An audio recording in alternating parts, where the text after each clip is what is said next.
Good morning, everyone. Welcome all. I am Mrs. Sarla, an assistant professor of Dr. Viren Sarup Institute of Professional Studies, Kanpur. In the last lecture, I discussed about concept attainment model, and today I am going to discuss group investigation model. Let's start the lecture. Group investigation model. This model was developed by John Dewey in the beginning of the 20th century. John Dewey ने ये model दिया था और John Dewey चूँकि आपने philosophy पढ़ी थी semester 1 में, तो प्रैग्मेटिज्म से रिलेटेड थे, प्रयोजनवाद से, तो इनके साथ किलपैट्रिक का भी नाम आता है. अगर क्वेश्चन में जॉन डीवी एंड किलपैट्रिक दिया हुआ है तो आप उस पर भी टिक लगाएंगे क्योंकि उन्होंने ही हमेशा सोसाइटी को लेकर बात की कि समाज में व्यक्ति और समाज साथ साथ चलते हैं. जॉन डीवी का ये मानना था कि एजुकेशन और डेमोक्रेसी, शिक्षा और प्रजातंत्र एक साथ चलता है. उसके बाद इसमें हर्बर्ट थीलन ने भी वर्क किया और उन्होंने एक्टिव इंक्वायरी को ऐड किया. मीन्स कि हमें कुछ भी जीवन में सीखना है तो हम वो क्यों सीखना चाहते हैं, कैसे सीखेंगे उसको, इस तरीके की जो एक क्वायरीज हमारे माइंड में आती हैं उसकी बात की. Act of asking for information, inquiry एक तरह से एक्ट ऑफ आस्किंग होती है कि हमें कुछ भी जानना है, किसी चीज़ के बारे में और ज़्यादा जानना, इंक्वायरी होती है, इन्वेस्टिगेशन होता है. और इसी के नाम पर इस मॉडल का नाम ग्रुप इन्वेस्टिगेशन मॉडल था. It is also known as cooperative model, एक साथ मिलकर सहयोग करते हुए सीखना, शिक्षा प्राप्त करना, अंतःक्रिया करना. कोलैबोरेटिव मॉडल भी इसे कहा जाता है. और ये किस फैमिली से आता है, मैंने आपको कहा था कि आप लोग फैमिलीज का नाम ज़रूर ध्यान रखिएगा कि इनसे बहुत डिटेल में उस तरह के क्वेश्चन इतने नहीं किए जाएंगे. इसका सिंटेक्स पूछ लिया जाएगा, इनके जो सपोर्टर्स हैं उनका नाम पूछ लिया जाएगा, सपोर्टर या फाउंडर का, और ये किस फैमिली में आता है, इस तरीके के जनरल क्वेश्चंस ही आपसे पूछे जाएंगे. तो ग्रुप इन्वेस्टिगेशन, इसको शॉर्ट में GIM कहते हैं. ये सोशल इंटरेक्शन फैमिली जो आपकी थी, सोशल इंटरेक्शन मॉडल, जो ब्रूइस जॉयस ने 4 मॉडल ऑफ मॉडर्न टीचिंग के दिए थे.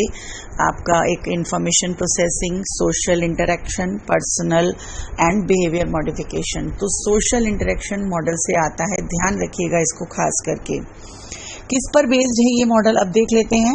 It is based on the curiosity of the students. Students को कुछ भी ऐसा देख कर नया कुछ उनको दिखता है, कुछ अलग दिखता है, तो एक क्यूरियोसिटी होती है जानने की बचपन से कि व्हाट इज़ दिस, ये क्या है, उसके बारे में फिर वो जानकारी हासिल करते हैं. एक कहना चाहिए कि इंफॉर्मेशन कलेक्ट करते हैं, डाटा कलेक्ट करते हैं उसके बारे में.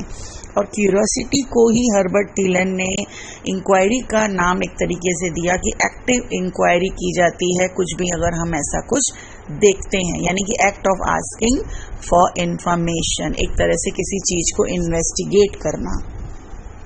It uses democracy inquiry approach to solve the problems. प्रजातांत्रिक एक अप्रोच यूज़ की जाती है, यानी कि मैं उनके बीच में रहकर अकेले का इंडिविजुअल नहीं मुझे सॉल्व करना है. मुझे कुछ ऐसी प्रॉब्लम्स मिली हैं, मुझे कुछ ऐसी क्वेरीज मिली हैं, कुछ क्वेश्चन कुछ अराइज हुए हैं मेरी लाइफ में, या किसी तरह का मुझे कुछ प्रोजेक्ट मिला है, असाइनमेंट मिला है, जिसको मिलजुल कर हमें एज अ कोऑपरेटिव वे में हमें इसको सॉल्व करना होता है. क्या होता है इसे, टू डेवलप डेमोक्रेटिक एबिलिटीज़. ये एक तरीके से स्टूडेंट्स के अंदर डेमोक्रेटिक एबिलिटीज़ क्या होता है? सहयोग की भावना, कोऑपरेशन की भावना, परस्पर मिलजुल कर रहने की भावना, आपस में अंतःक्रिया की भावना, हम की भावना, संबंध की भावना, जो मैं से हम तक के रास्ते तक ले आती है। इस तरीके की जो एक डेमोक्रेटिक क्वालिटीज़ होती हैं, एक दूसरे के बारे में अच्छा सोचना, अच्छा करना, साथ में मिलजुल कर कार्य करना, ऐसी जो एबिलिटीज़ होते हैं उसको डेवलप करता है। Use of knowledge and skills in life of individual and society, जो हम किसी भी पर्सन के अंदर इंडिविजुअल नॉलेज है, जो स्किल्स हैं, उसको साथ में इंडिविजुअल और सोसाइटी यानी कि मिलजुल कर उस नॉलेज को यूज़ करना और अपनी स्किल को डेवलप करना, अपनी लाइफ को अच्छा बनाना। इस तरह से ये एक ग्रुप इन्वेस्टिगेशन मॉडल चलता है। It tries to combine in one teaching strategy the form and dynamics of the democratic process. तो एक डेमोक्रेटिक यानी कि प्रजातांत्रिक प्रक्रिया के अंतर्गत हम एक इस टीचिंग स्ट्रेटेजी को यूज़ करते हैं और ये कोशिश की जाती है कि सभी स्टूडेंट्स आपस में इंटरेक्शन करते हुए अपनी क्यूरियोसिटी को हल करें। Means as a problem solving, एक प्रॉब्लम दी जाती है स्टूडेंट्स को और वो उस पे एक ग्रुप डिस्कशन करते हुए, ग्रुप इन्वेस्टिगेशन करते हुए उसको सॉल्व करते हैं। Okay, now see the elements of group investigation model. सबसे पहले आ जाते हैं फोकस पे। फोकस क्या है? सेंट्रल एस्पेक्ट, जैसे मैं पहले भी डिस्कस कर चुकी हूँ। तो फोकस और central aspect of this model is to develop social abilities. जैसे मैंने अभी कहा, डेमोक्रेटिक एबिलिटी, सोशल एबिलिटीज को डेवलप करना, सामाजिक क्षमताओं का विकास करना, सामाजिककरण का विकास करना, ताकि जो बालक है, बच्चा है, वो जो एक डेमोक्रेटिक लाइफ है, प्रजातांत्रिक जीवन है, उसमें अच्छी तरह से एडजस्ट हो सके, उसमें समायोजन स्थापित कर सके। ऐसा ना हो कि कभी जीवन में उसके सामने कोई समस्या आए तो वो उस सामाजिक दायरे में या सामाजिक एनवायरनमेंट में रहकर परेशानी का सामना करे, उसको सॉल्व ना कर सके। तो ऐसी सोशल एबिलिटीज़, ताकि कहीं पर भी कोई समस्या आए तो नेबरहुड में, सोसाइटी में जाकर उसको डिस्कस करना। डिफरेंट टाइप्स ऑफ ओकेजन्स होते हैं, फेस्टिवल्स होते हैं, उसको साथ में मिलके हम इंजॉय करते हैं। जब उसको साथ में मिलके सेलिब्रेट करते हैं तो कभी भी कोई समस्या हमारी इंडिविजुअल नहीं रह जाती है। हम सोसाइटी के साथ साथ रहकर हर कदम पे एक दूसरे का साथ देते हैं। तो जो डेमोक्रेटिक लाइफ होती है उसमें किस तरीके से समायोजन स्थापित किया जाता है, this is the central aspect और फोकस और centre of this group investigation model. Now see the important element, syntax. Syntax क्या होता है? संरचना। हर एक मॉडल के अपने अपना सिंटेक्स होता है, संरचना, जो कि किस प्रोसेस से होकर गुजरी है। किसी में 3 फेसेस होते हैं, किसी में 4 होते हैं, किसी में 5 होते हैं, किसी में 6 होते हैं। तो ग्रुप इन्वेस्टिगेशन मॉडल में अगर क्वेश्चन आता है आपका कितने फेसेस हैं, तो आपको 6 फेसेस का इसमें जो प्रोसेस है, जो प्रॉब्लम है दी जाती है बच्चों को, वो 6 फेसेस से होकर गुजरती है। ये पूरी प्रक्रिया चलती है। In the syntax of this model, there are the 6 phases through which the whole process goes through. पूरी प्रक्रिया 6 चरणों से होकर, स्टेप से होकर गुजरती है। कोई भी एक ऐसी समस्या उनके आगे प्रस्तुत की जाती है जिसे वे केवल हम ओरल ही उनको नहीं बोलते हैं कि मैं आपको ये बोल रही हूँ, ये दे रही हूँ, उसको एज अ रियल इमेज के थ्रू, मतलब कुछ ऐसा इमेज, कोई ऐसी पिक्चर, कुछ ऐसा चार्ट में उनको ऐसी इमेजेस उनको प्रोवाइड कराते हैं ताकि वो उन चीज़ों को देखते हैं, समझते हैं। कोई पहले का एक्सपीरियंस, कुछ नया, कुछ वो ऐड करके उस पर डिस्कशन करते हैं, उसको एक्सप्लोर करते हैं और एंड में उस समस्या का समाधान निकलता है। आफ्टर डैट उसको इवेल्युएट करते हैं कि हमें जो मैं लेकर चली तो उसकी हमारे उद्देश्य की प्राप्ति हुई कि नहीं। इस तरह से ये चरण चलता है। अब ये जो 6 फेजेस हैं वो कैसे चलते हैं? इसको पहले हम एक बार देख लेते हैं क्या क्या है और उसके बाद एक एक सेपरेटली इसको डिस्कस करेंगे। फर्स्ट फेज है show pictures and let them observe. जैसे मैंने अभी कहा कि उनको मैं कई बार एक वर्बली नहीं बोलूँ, शाब्दिक रूप में ही नहीं उनके आगे बोलूँगी कि मैं आपको ये दूंगी या ये आप मान लीजिए कि ऐसा है, अज्यूम नहीं कराना है, उसको रियल में उनको वो चीज़ देनी है, यानी कि पिक्चर्स हम उनको दिखाएंगे और लेट देम ऑब्जर्व, वो उन चीज़ों को ऑब्जर्व करेंगे।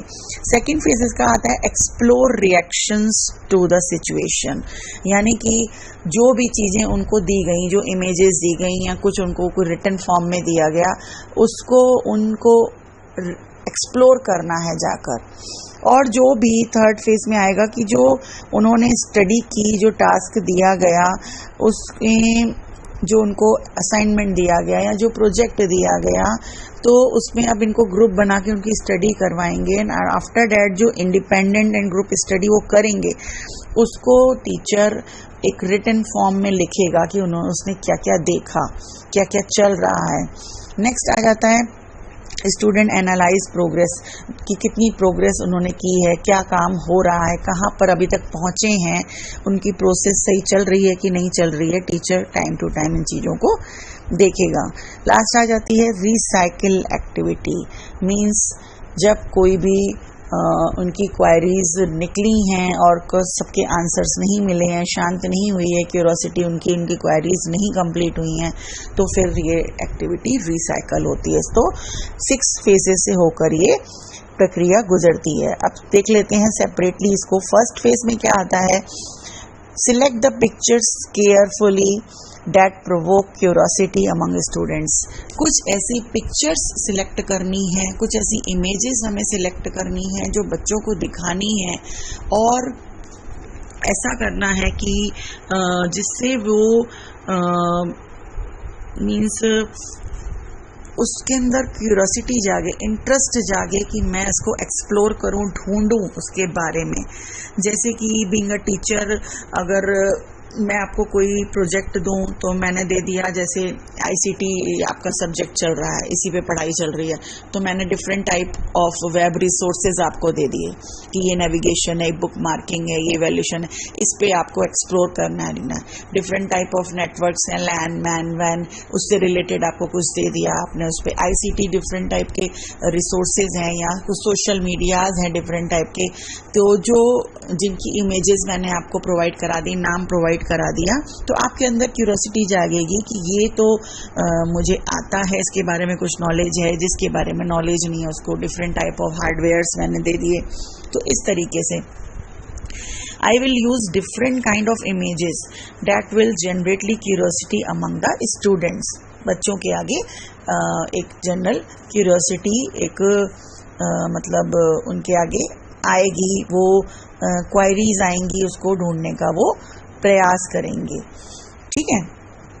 नेक्स्ट आ जाता है कि एक चीज और इसमें दी गई है, it is good to pre plan the questions too. एक टीचर दे तो रहा है उनको क्वेरीज करने के लिए, उनको ढूंढने के लिए, एक्सप्लोर करने के लिए क्वेश्चन, लेकिन ये बेटर रहता है कि वो भी प्री प्लान को कर ले क्वेश्चंस को, कि उससे क्या क्या क्वेश्चंस निकल सकते हैं। सेकेंड फेज आ जाता है explore reactions to the situations. So ask the student to see the images carefully. पहले तो हमें उनको कहना है कि बहुत अच्छे से आप इमेजेस को अच्छे से देखिए, फिर नोटिस करना है, उनको ऑब्जर्व करना है कि उनको क्या क्यूरियस बना रहा है, क्या चीज़ ऐसी उनको दिख रही है जो उनको क्यूरियस लग रही है। चाहे वो किसी तरह के वो क्वेश्चंस क्वेरीज लिख रहे हैं, चाहे वो कोई स्मॉल हो बिग हो, मतलब उनसे हमें कहना है कि जस्ट टेल मी, आपको जो भी उसके अंदर वो लग रहा है, और हमें केयरफुली उनकी जो क्वेश्चंस हैं, उनकी क्वायरीज हैं रिगार्डिंग डैट इमेजेस, हमें उनको कहीं ना कहीं पर नोट डाउन करना है, चाहे वो किसी चार्ट पर या मुझे कंप्यूटर या लैपटॉप रख ले रहे हैं उसको नोट करना है। तो क्वेश्चंस जो उनके कलेक्ट होंगे उसको हम लोग लिख लेंगे, ताकि मैं आगे जब उनको ग्रुप स्टडी कराने जाऊं तो उन क्वेरीज को हर एक स्टूडेंट को एक साथ प्रोवाइड, अभी तो अलग अलग स्टूडेंट अलग अलग क्वेरीज कर रहे हैं, क्वेश्चंस दे रहे हैं, अब वो उनको एक जगह नोट डाउन करके उनको एक साथ वो प्रोवाइड कराया जा सके।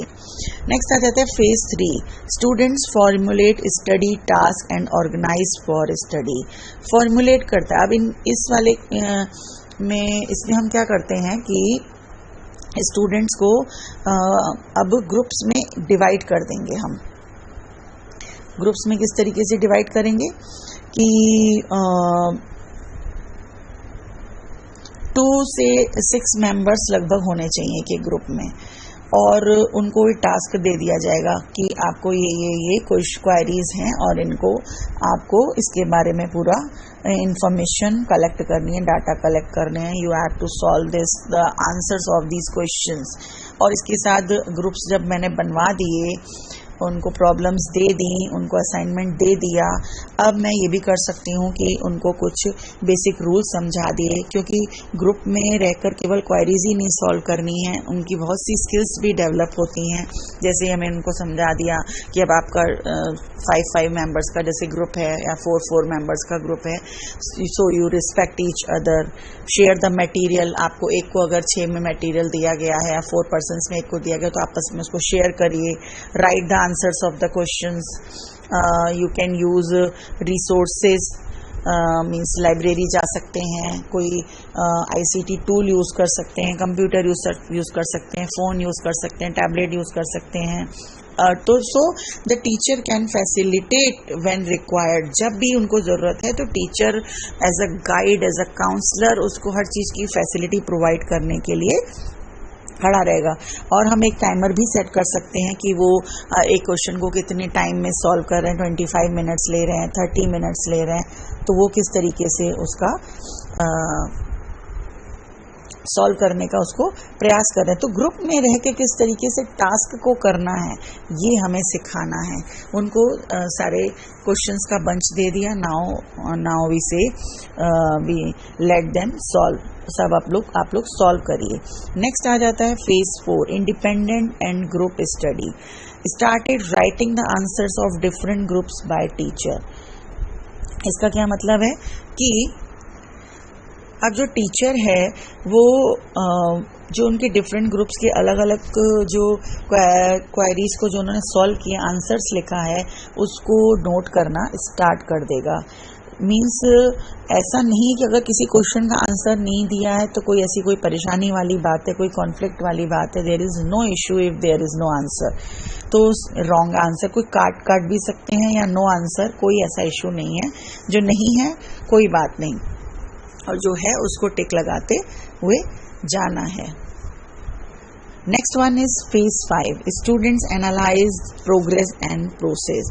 अब जो इन्होंने अभी तक में जो भी प्रॉब्लम सॉल्व की, अब ये पूरे एक समराइजेशन चलेगा कि कैसे कैसे क्या सॉल्व किया, उन्होंने कितनी प्रोग्रेस करी, प्रोग्रेस हो भी रही है कि नहीं हो रही है, क्या हो रही है, कितनी हो रही है, कहाँ पर हम अभी पहुँचे हैं। एक तरह से स्टूडेंट एनालाइज करेगा, टीचर भी उसको देखेगा कि वो प्रोसेस से सही होके चल रहे हैं। और टीचर कैन आस्क, टीचर पूछ भी सकता है what is the most interesting you have noticed. जो आपको ये टास्क दिया गया, जो आपको असाइनमेंट दिया गया, जो आपको प्रोजेक्ट दिया गया, इसमें आपको द मोस्ट इंटरेस्टिंग क्या लगा।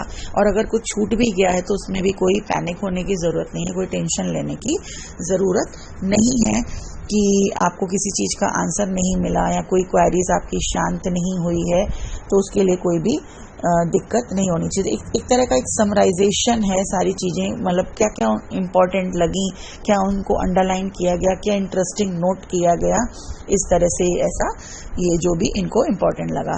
लास्ट वन आ जाता है रिसाइकिल्ड एक्टिविटी। रिसाइकिल्ड एक्टिविटी का क्या मतलब है? सबसे पहले प्रॉब्लम दी गई, उस क्वेरीज के लिए उन्होंने मतलब इमेजेस दी, तो उनके लिए कोई क्वेश्चंस बनाए, फिर ग्रुप स्टडी करने को दिया गया, फिर समराइजेशन उन्होंने किया। तो अब ये है कि जो भी क्वेश्चन के आंसर्स नहीं सॉल्व हुए या कुछ चीज़ें ऐसी नहीं समझ में आई, कुछ छूट गए, रॉन्ग हुए, तो उन सबको एक तरह से रिसाइकिल किया जाएगा। और ये रिसाइकलिंग इंडिविजुअल भी कर सकते हैं कि अब हमारा जैसे टास्क कंप्लीट हो गया, आगे नहीं टाइम मिला है क्या, तो अगर उनके अंदर क्यूरियोसिटी है तो वो इंडिविजुअल भी अपने टास्क को कंप्लीट कर सकते हैं। तो इस तरह से ये पूरे फेसेस होकर चलते हैं। और एक्टिविटी पूरी कंप्लीट होती है। ठीक है, नेक्स्ट आ जाता है सोशल सिस्टम, जो नेक्स्ट एलिमेंट है।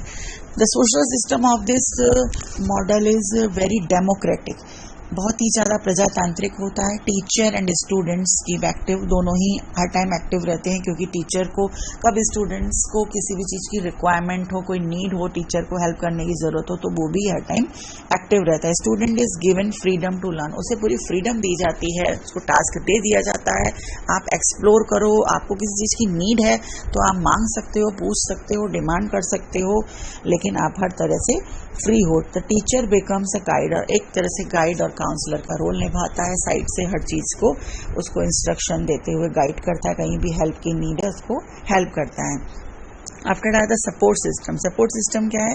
Class library will equipped with this, class library use कर सकता है, ICT टूल्स यूज़ कर सकता है, कॉलेज में कंप्यूटर यूज़ कर सकता है, और स्कूल की लाइब्रेरी यूज़ कर सकता है। किसी भी तरह की कोई भी उसको फैसिलिटी चाहिए तो टीचर को प्रोवाइड करनी होती है। The student must be motivated to investigate, time to time teacher उसको मोटिवेट करता रहता है, हाँ आप कर सकते हो, आप ढूंढो, आप कोशिश करो, इस तरीके से उसको हम मोटिवेट कर सकते हैं। Next one is principle of reaction. Principle of reaction क्या हुआ कि जो भी स्टूडेंट कार्य कर रहा है तो उसमें टीचर एक सिग्निफिकेंट रोल प्ले कर रहा है, उसको हर चीज़ के लिए गाइड कर रहा है, और जो उनको ग्रुप में स्टडी करने को कहा गया है उनको टाइम टू टाइम ग्रुप में जा जाके उनको एक उनके एक्सपीरियंस को गाइड करने की कोशिश कर रहा है। फैसिलिटेटिंग द ग्रुप प्रोसेस, जो भी ग्रुप प्रोसेस उनकी चल रही है उसको हर तरीके से फैसिलिटेट किया जा रहा है, उसको फैसिलिटी प्रोवाइड किया। Supervising the activity time to time वो एक सुपरवाइजर की तरह उनकी एक्टिविटीज़ को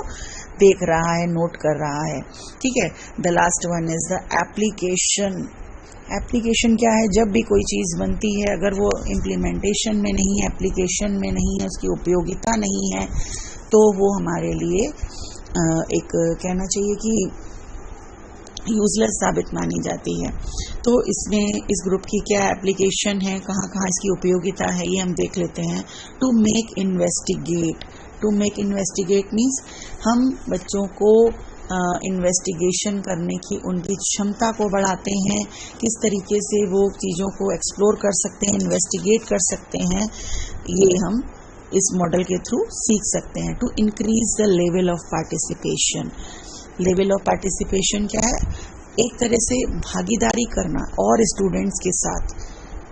हमें ऐसा नहीं है कि मैं एक इंट्रोवर्ट होकर केवल अकेले ही आइसोलेट होकर काम करना पसंद करूं, तो उनका लेवल इंक्रीज करते हैं पार्टिसिपेशन का। Suitable for all age group, सभी एज ग्रुप के लिए सूटेबल है, ऐसा नहीं केवल छोटे बच्चों को ही हम ग्रुप बनाकर स्टडी करा सकते हैं ग्रुप डिस्कशन से या ग्रुप इन्वेस्टिगेशन से, हर एक एज ग्रुप में ये स्टडी क्रिया मॉडल यूज़ किया जा सकता है। To make inquiry about any problem, किसी भी तरह की प्रॉब्लम हो उसमें इंक्वायरी करके एक्सप्लोर करके हम प्रॉब्लम को सॉल्व कर सकते हैं। टू एनहेंस इंटीग्रेशन, जब ग्रुप में डिवाइड करके ग्रुप स्टडी कराई जाती है तो उनकी integration quality, interaction quality, skill कह लो, क्वालिटी कह लो, वो सब डेवलप होती है। To develop decision making skill, critical thinking skill, communication skill, all the skills are developed through this model. To develop leadership skill, leadership skill क्या है? जब हम 5 से 6 मेंबर्स जब बनाए जाते हैं तो जब हमें लगता है कि ये बहुत ज़्यादा नॉलेजेबल पर्सन है, बहुत ज़्यादा इस टैलेंटेड पर्सन है, तो उसको एक लीडर बना दिया जाता है जो सबको होल्ड करता है, गाइड करता है, सबकी हेल्प करता है, मॉनिटर टाइप बन जाता है। तो ऐसे इस तरह से लीडरशिप स्किल, तो इस तरह से बहुत सी स्किल्स इस ग्रुप इन्वेस्टिगेशन मॉडल के थ्रू डेवलप की जाती हैं। So it is designed for the development of skills for participation in the democratic social process through a combined emphasis on interpersonal skills and academic inquiry skills. Overall, the group investigation model क्या है कि ये एक तरह का democratic social process चलाता है जिसमें हर तरह से स्टूडेंट पार्टिसिपेट करके ग्रुप्स में उनकी सारी स्किल्स को डेवलप किया जाता है। So this was the group investigation model from the social interaction model. इसमें इसी तरह के क्वेश्चन किए जाएंगे, किस फैमिली से मॉडल बन के आया है, इसे किसने दिया है, जॉन डीवी का नाम है, किलपैट्रिक का नाम है, हर्बर्ट थिलन का नाम है। इसमें एक्टिव इंक्वायरी बेस्ड है, इन्वेस्टिगेशन बेस्ड है, डेमोक्रेसी की इसमें बात की जा रही है, सोसाइटी की बात की जा रही है, कोऑपरेटिव लर्निंग की बात की जा रही है, कोलैबोरेटिव लर्निंग की बात की जा रही है, 6 फेजेस हैं। तो इस तरह से ये जरूरी पॉइंट्स मैं जो बोल रही हूँ, बस इससे रिलेटेड कोई भी ऐसा क्वेश्चन आ जाता है तो आप इजी गोइंग उस पर आंसर टिक कर सकते हैं। Okay guys, today I discussed about group investigation model. In the next lecture I will discuss advanced organizer model. Okay, if you have any query then ask me personally.